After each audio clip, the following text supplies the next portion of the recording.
This is a Film Stories original podcast.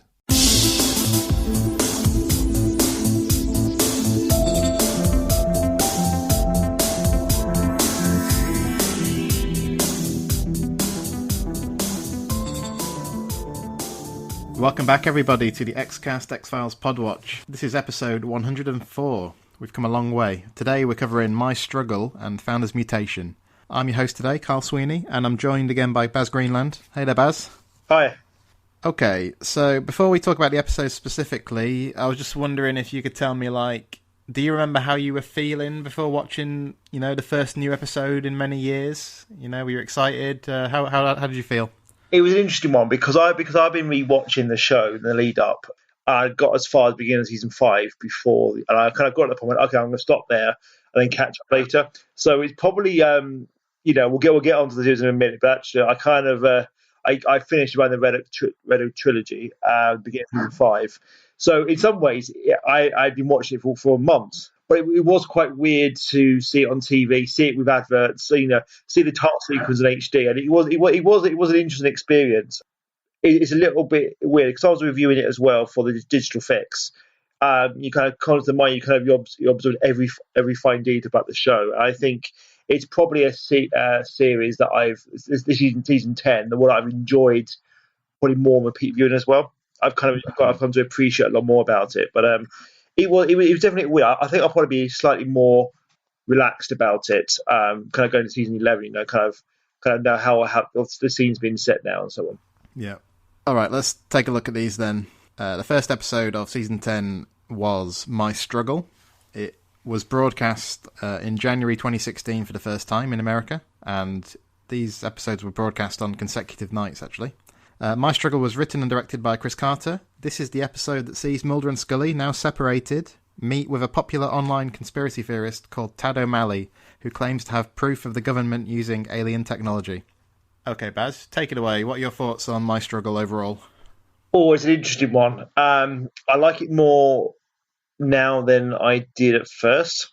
When I watched it last week for this Podwatch, I appreciate actually the first half is really, really good.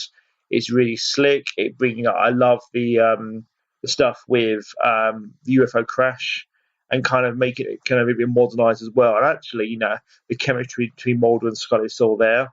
It feels that it does actually feel like quite a nice continuation as well from the second movie. I want to believe as well. It feels like narratively and aesthetically that it actually kind of is kind of a next step after that. So it's not maybe quite so out of place. It's an interesting episode because it tries to be a pilot, doesn't it, and trying to gain new audiences. And I think the frustration I have is in the sense that it tries to rewrite the mythology and try to do it all new.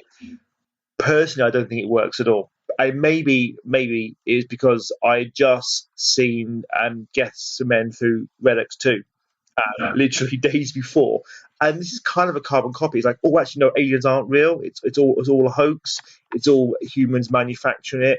And so it possibly was just bad timing, but actually it feels like a complete rehash of that storyline again.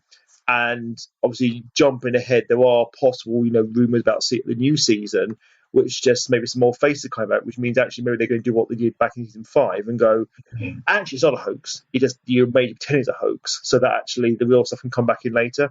Because it's interesting, later episodes do start to address some of the mythology stuff, but this one feels like it's trying to completely wipe the slate clean and trying to tell its almost own version of history. Like it says, you were the X-Files. Well, actually, Mulder wasn't on the X-Files since about the year 2000. He was abducted, came back, fired, and it was Doggett for 2 years.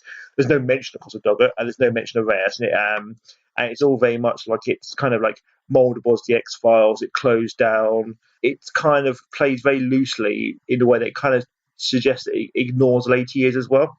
I don't know. There are good stuff. We'll come on to it, but yeah, it feels like it kind of rehashes some mythology storylines while also kind of glossing over the later series and kind of almost till they don't really happen, which is a shame.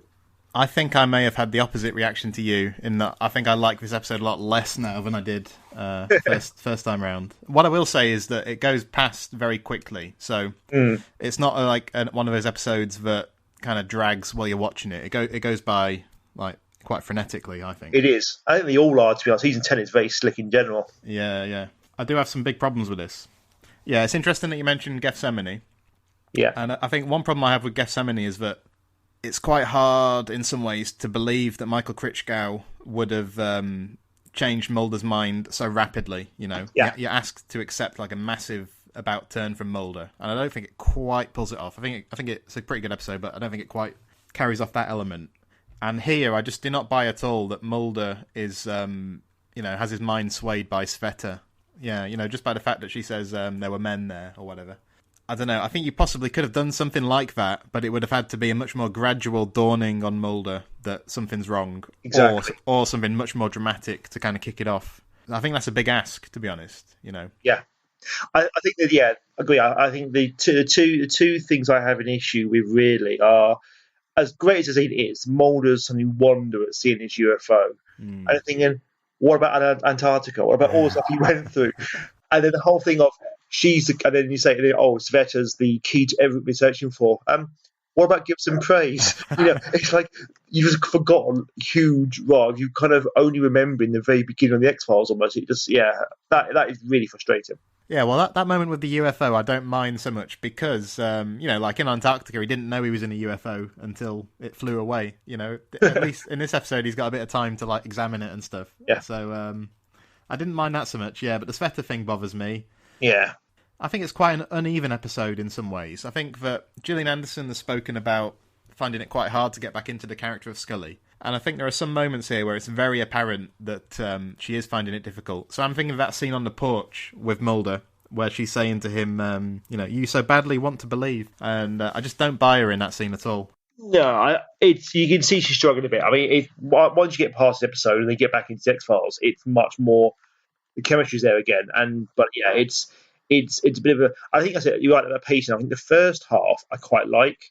It reintroduces it. Yes, it gloss over a lot, but it's great to see them back together again. And then it kind of just goes off on this conspiracy tangent that doesn't work for me. Yeah, you're right. Their performances do improve in subsequent episodes. Of course, the problem is you've only got 6 episodes, so for the first episode to be kind of slightly misfiring in some ways is a problem. What about, like, I don't know, I didn't find the 1947 stuff particularly interesting, and I don't like the moment where you see the alien and it gets shot. I don't think the effects are great. It's a little bad. It doesn't tell you anything. It doesn't go anywhere, and this is the problem. Like this new deep throat character who's a doctor from then, but nothing happens with it. It's like, if he shows up again in season 11, it might make it a bit more worthwhile. But at the moment, it's just this random. It's like I like that it shows Roswell and it exposes a bit more rather than just kind of keeping it in the shadows. But then it doesn't do anything with it, and this is the problem. It's a lot of gloss and a lot of all the X-Files are back, and we've got more effects, so you can show the UFO crashing, which isn't bad. The alien itself is just a bit naff, and it doesn't tell you anything that we kind of don't know really before. You could take it out, and you wouldn't really lose anything. I'm wondering if we'll get more 1947 stuff in season 11. If they do develop it further, maybe you'll go back to My Struggle and you'll be like, oh, well, that's what that was. Maybe. I think it kind of feels like it's because of the decision to have just 2 mythology episodes capping 4 episodes. I mean, to be honest, I think Babylon 5, which I'm not talking about because I just don't like the episode at all. I love the other 3. I know you're a Babylon fan, aren't you? But we're not talking about that one. So, but the other 3 episodes I love. I really enjoy those episodes. It's the Chris Carter ones are the problem, and I guess that's my concern for season 11. Apparently, again, it's going to be mythology, 8 episodes that are standalone, the mythology. So it makes me think that I'm going to enjoy episodes 2 through 9. Probably, and then maybe 1 and 10 I'm going to be a little bit unsure because unless it wraps it up, because it's more apparent in My Struggle 2 that it should have been a 2-parter. That should have absolutely been. It's so rushed, it's unbelievable. Yeah, some great ideas in there that just so breakneck pace that I actually think, what the hell's happening? How has it got to that point? You almost like 3 episodes even. This one could have been 2 episodes just to breathe and get more of that kind of realize that if you're going to go the route of Mulder, it's all a hoax again. that make it a bit more believable, because it doesn't really.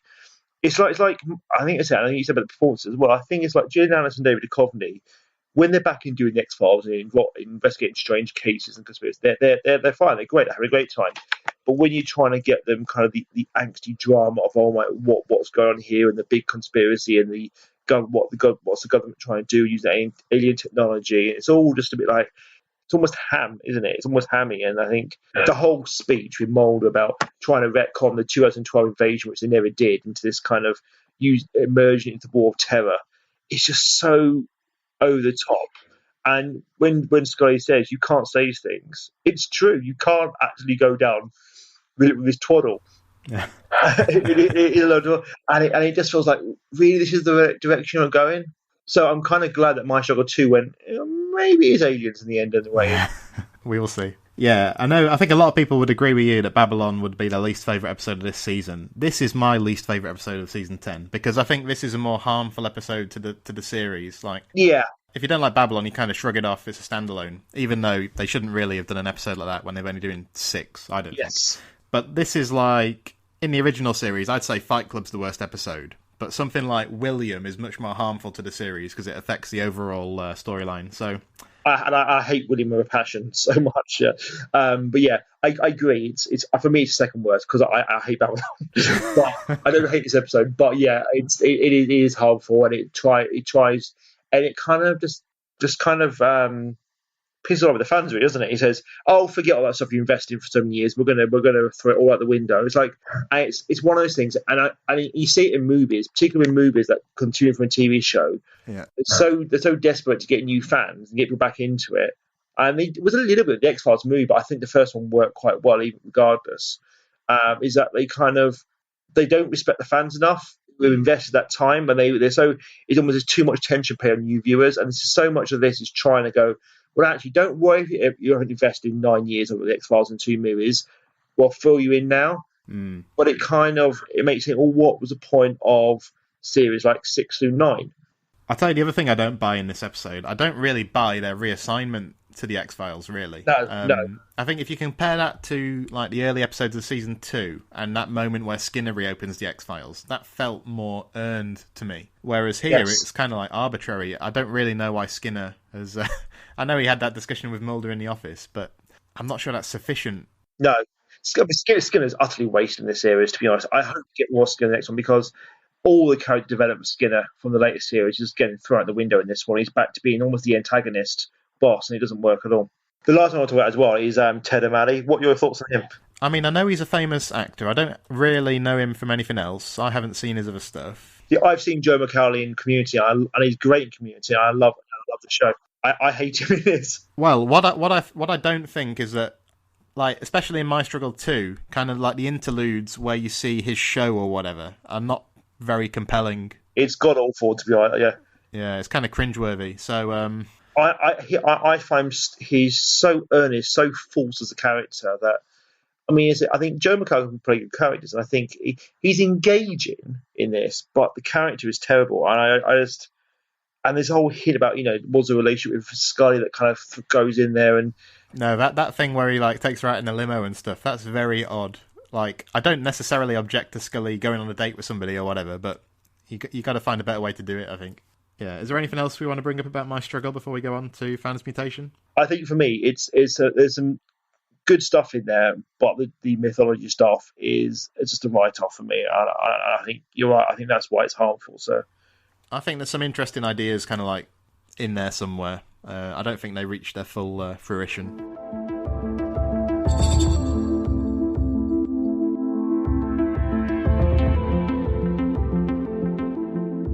Founders Mutation aired the following night in the USA. It's episode 2 of season 10. This one was written and directed by James Wong. This is the episode in which Mulder and Scully investigate the suicide of a scientist and discover evidence of secret experiments on children. Well, this one feels a lot more like it. This feels a lot more kind of up my alley, certainly. What about you, Baz? Yeah, it's a great episode. I remember I watched it the other day. I loved it. Third time round, but I still loved it. It's interesting, I think this one through to Where Monster and Home Again, they're all actually really good episodes, really strong.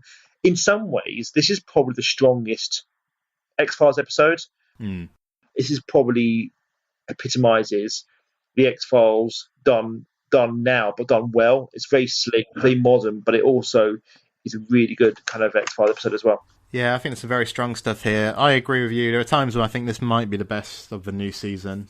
And in this episode, this was filmed fifth in the run and then moved to be the second episode. And they feel a bit more like in a rhythm or something here. There's some great moments, some very effective directing. The teaser's a good one. I really like the stuff with like the founder's wife, when she's in the hospital and she tells you about what happened with her daughter and stuff. Yeah, the some creepy kid moments, and the daughter in the swimming pool is, but also the baby crawling out of the stomach is particularly nasty. But it's kind of I think Band-Aid monster in the late episode is a particularly nasty monster, but that is probably one of the most shocking parts of this season as well. I think the baby crawling out. I mean, I don't think it's perfect because I feel at the end it's a bit slightly rushed. I think the climax is quite abrupt. And I would have liked. I didn't really care much about Kyle and Molly. The twins. I mean, I don't think there's enough development, is there, with them? Yeah, obviously he does appear a couple of times in the early part of the episode, but I noticed that. Yeah, I noticed he appears about 3 or 4 times. Even in the early scenes. It's not when you watch it again, you appreciate that, but it's still not enough of his own character they are now, is it? Yeah, I feel like we need to see more of him to have any chance of kind of caring about him a great deal. Again, it's another episode that feels like it could have used a few more minutes, or it feels like it should have had a narrower focus if it was only going to be 45 minutes to me. Do you know what I mean? Yeah, I think what's interesting is that diversion of William, because I said about in My Struggle, they kind of go, oh, well, the late years didn't really happen apart from closing 2002. And so this episode goes way back to season 8 and 9, and it is interesting, actually, that for a show that kind of wanted to recapture the early days of the X-Files, William's such a big focus in 3 episodes of the season, including this one. But yeah, which is really interesting. It's a really interesting exploration of it as well, and it's really good stuff for Duchovny and Anderson. But saying that, I think you're right. I think it probably diverts the attention a bit from the kind of the core mystery of this one. Maybe with the Williams one, if you had explored more of the 2 kids, there might be more well-rounded characters. Yeah, I wouldn't have wanted to lose the Williams stuff because I do enjoy that here. And I think if this episode had aired 5th, like it was originally planned to, you would have gone straight from Mulder sitting at his kitchen table into My Struggle, and it might have been a kind of a nice sequence there. Maybe, but I think it works perfectly here because what I like about this here is that yes, it addresses William, but also of the 3 cases, the kind of the 4, if you count Babylon as well, actually, as you have to. If you've got the 4 cases in between the mythology, this is the one that's more closely linked to mythology in terms of the Department of Defense and so on, which had been a big player in the mythology episodes previously. So it kind of, for me, it feels quite natural that between this and the scene with Skinner in the office, when he goes, he almost like welcomes them back. It's like the first case that Mulder would latch onto is something to do with the Department of Defense. It sounds so natural that they would do that. So for me, it kind of it feels like you go straight into the X-Files. You don't get anywhere in the series. You get them exploring the office again and settling back into the FBI. They're straight into it, and that's probably an issue with the 6 episodes. But I think it works nicely as a kind of follow-on from the last episode too. I still think it's a bit jarring to go from the end of My Struggle into this, and. Yeah, but I think that's My Struggle's problem, I think. I think so too. I think it should have been more kind of organic or more better integrated. But I don't think you can really blame James Wong for that. The one moment here that bugs me a little bit, it might just be me though, but like when they're talking to the woman who works at the hospital and they kind of walk down the corridor and they just happen to kind of come across somebody who'll help them with the case, it just seems a little bit convenient to me. Do you know what I mean? Maybe, yeah, it's a little bit contrived. At the same time, I think in terms of the episode, there's a lot in this episode. It's a very densely packed episode, so they're probably going to think a couple of things that maybe aren't quite don't flow as naturally as you would like to. But it didn't really bother me, to be honest. But yeah, you're right, it's a little bit contrived. Yeah. Is there anything else about Founder's Mutation you wanted to point out? Or a couple of things with Augustus Goldman and the kind of facility as well. I think. I don't know. I just kind of find the whole scene with the kids in the glass cages almost a little bit gratuitous. it seems there to shock than to really. I don't know what your thoughts on it. I just found that scene not uncomfortable, but just it felt a little bit too in your face, really.